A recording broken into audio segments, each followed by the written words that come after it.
40 to 40 90, to 90, to 90, to 90, 0 to 8. But the text says that this is 0 to 100, and the text says that it's on a scale 0 to 10. They say in the text it's a 0 to 10, and this is, yes. And this is approval of homosexuality, approval of gender equality, okay, no importante. TS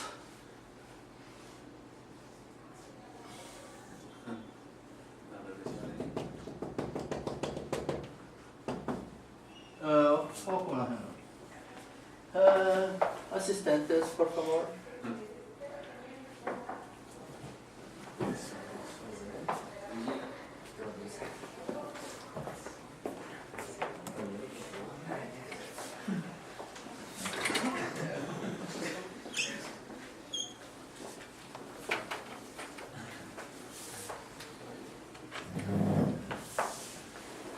Primero. Son las previas. Regiones.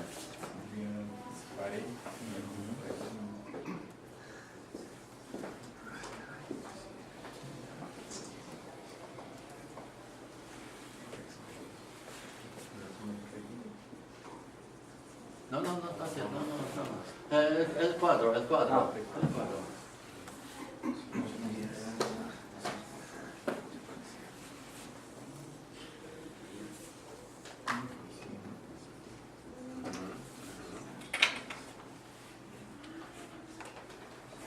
Sí, se ve que nuevo acento es bueno, sí.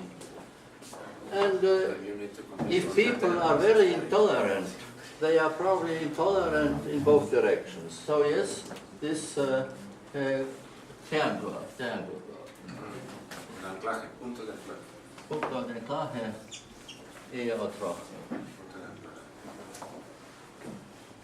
Y diagonal, ecualidad, consideramos que es 8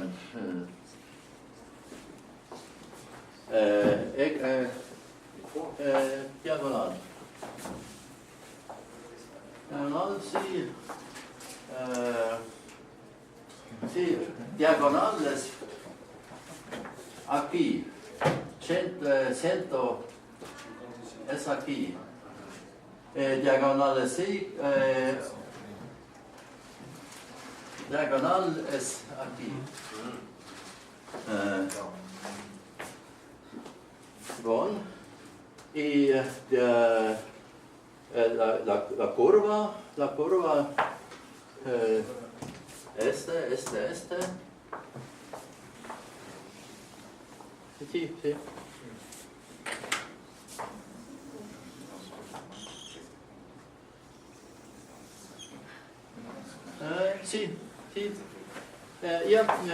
Es menos aquí, plus aquí, donde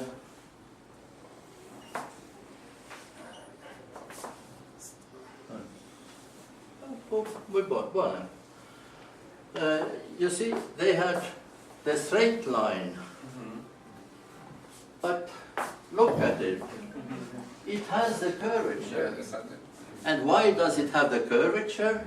Because it has to bend down here, and it has to bend down here. There has to be curvature. If you think in terms that if people are very, very tolerant, they will be at this corner and at this corner. So the real curve is something like that. And once you do that, you start seeing some problems. Actually, when you use this curve, it doesn't quite. It looks almost as if it went. If it went here and leveled off here. If you want to fit with this it doesn't quite work here. It looks almost as if people were completely tolerant regarding homosexuality, they would still be only at 90% regarding gender equality. This is useful information, thinking, is it really so? And if it is, why? Here, you draw a straight line. They do not even show the equation of a straight line. When physicists, along with statisticians, developed linear fits, the main question was, what is the equation of the line?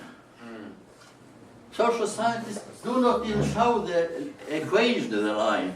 Whether it's here, whether it's here, whether it's here, only r square, wholly r square. The physicists say, who cares about for prediction? For prediction, r square is of no use whatsoever. The equation of this line would predict something, except that it would predict here, and here he would predict something here. It's not a good line for prediction. Why do social science do that? They don't predict.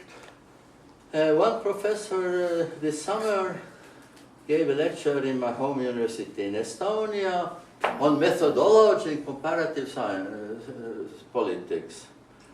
And when I talked about that, he said, predictions are not important in political science. I said, then political science is not important for politics. What's the good of political science for politics, for the practitioners, if we don't predict? Prediction is not important in social sciences. This is prediction. Prediction is important in social sciences. Thank you very much. Excellent.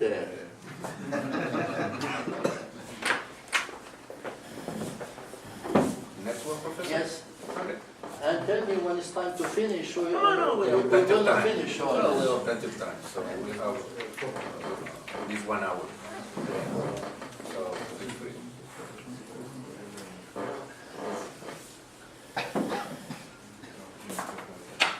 Volatility and effective number of parts.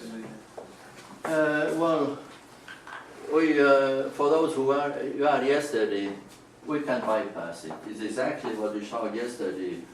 The effective number of parties, except that we have to go up to 100%, and the anchor point is here at 1, not 0, because you have to have at least one party, and so it starts out like a straight line, but eventually it has to bend down, because at 100 there's a limit. Yes.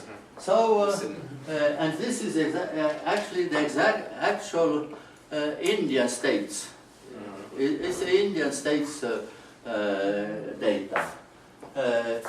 The author showed a line that went like that. So his line, regression line, predicted that even with one party available, 2% of the voters would change party from one election to the next. Can't do it if you have only one party. So the model would be something like that. Actually here it's almost a straight line. And the best straight line fit was almost the same, except that went absurd in this point. And R square is about our about 50. This is incidental. Yes. A question, Professor. How fits time in this figure? For instance, how many elections are considered? This is only the same election in in 15 Indian states. Ah, okay. This every is, single yes, place. yes. Okay. So This that's- data is hard to get because you have to really ask people for whom did you vote, and they may remember correctly or not correctly, but time doesn't. No. But doesn't that's enter the here. idea. Yes, This is yes. a simple election, but all the dots, all the points corresponds to single Single states. Okay. So the more some states had only 2 parties competing, and one had 6 parties, effective parties. So I think we can go to the next one. This is. Any question? No. Okay.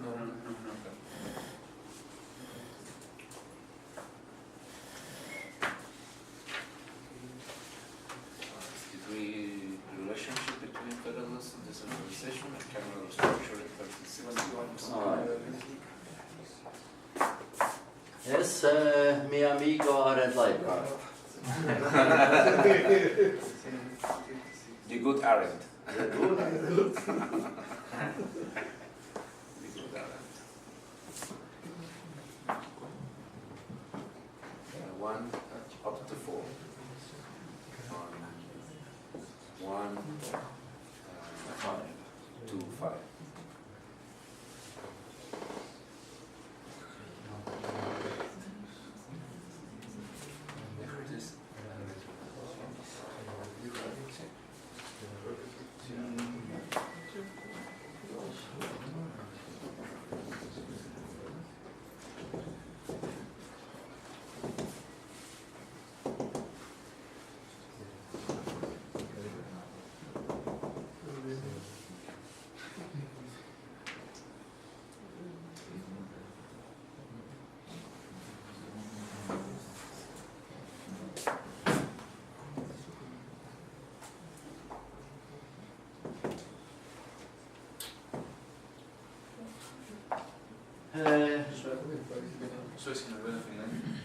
Degree of federalism and decentralization. Some countries are federalized, like Mexico, but some countries are decentralized without being officially federal. And some federations are actually very centralized. So it's a joint index. And here it's bicameralism. One would think that if you have full federalism, one should have two chambers, one for population and the other for the states. And if you have purely unitary, why should you have more than one chamber unless you have it historically for the nobles or something? So. Dos asistentes, por favor.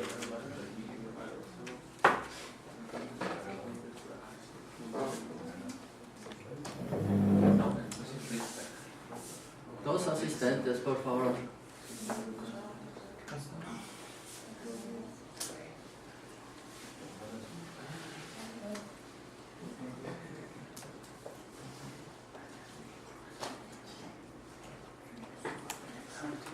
Gracias.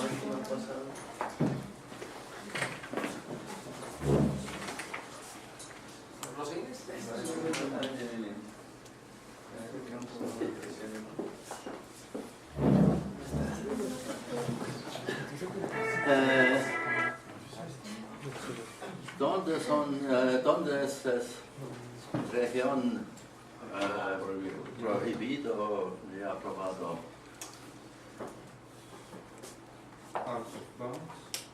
Yes, that's what it looks like. But now when you read Leiper's text, he rates countries from 1 to 4. So this is utter unitary, not federation. Notice there's no 0 here. There's no 6 here. And here, if it's only one chamber, it's 1. And if it's 2 chambers of equal power, it's 4. So please draw the area. from 1, 1. Draw the real region. 1, 1 is the least. 1 is the minimum. Draw the line, el cuadro.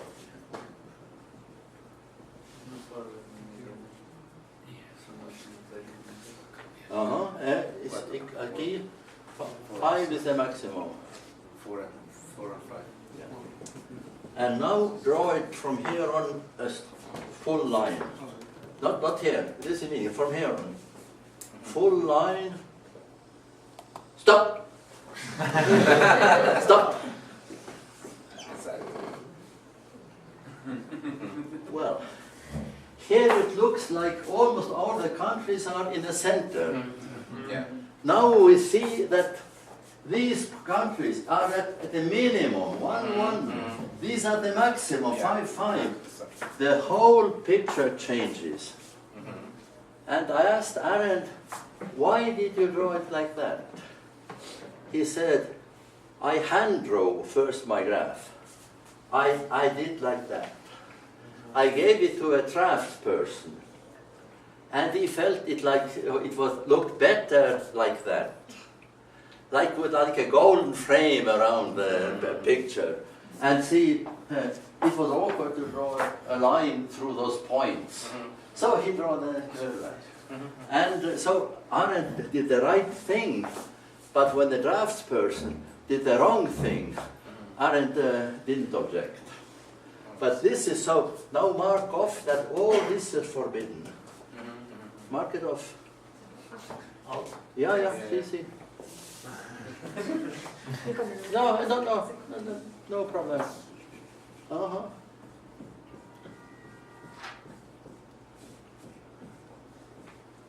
See, what a waste of good space.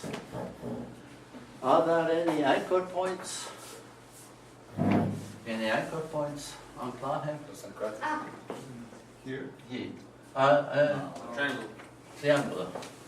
Here? See. It makes sense because if you have purely unitary country, why shouldn't have one? And you have a very, to balance the federalism, it should be here, two strong parties. And now, here it's difficult because there are points everywhere. But still, this part is empty. There are a couple, but so we could try to draw a curve from here, more like that. Try it. Yeah. Curva, yes. Yes, something like that. Here, something like that.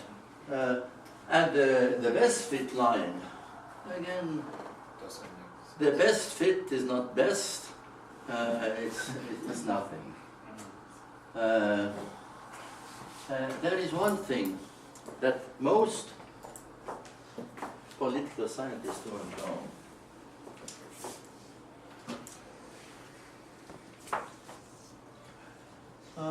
Just 3 points.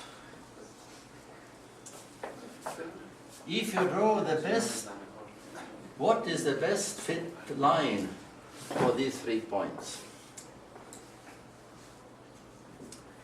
If you draw the best fit line y versus x, it would be in between these, so, and like that.